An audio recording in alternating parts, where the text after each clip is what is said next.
So this is the Helix toppers, you know, the Dragon Cash machines that you've unpacked. You see you've got a bunch of cables. You've got three 12mm nuts here. They need to be not screwed all the way down, but a little bit up, all three of them like that. Because when you put the topper on top of the machine, this is going to hold it while you got the door up. But you're going to take these two Allen keys, these are 6mm Allen keys, put them aside. And when you put the topper on, it's obviously ideal to have two people, one to hold the topper and another one to feed the cable. So all of these cables are going to go through the top, including the earth. And they're going to go through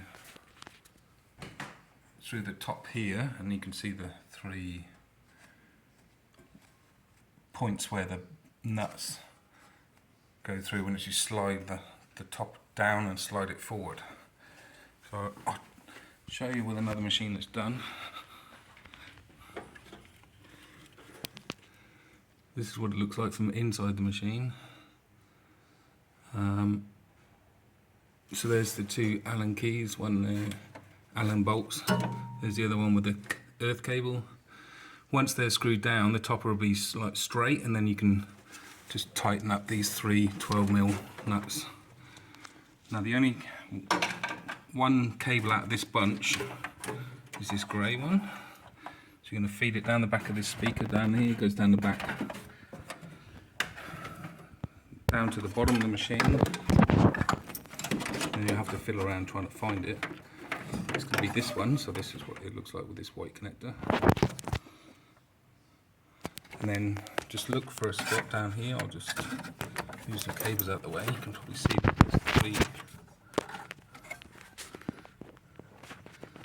there's three empty sockets here that you can go into. So 1, 2, 3.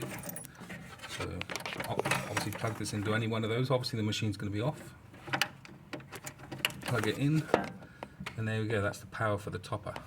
And that's all you need to know about the topper once it's on.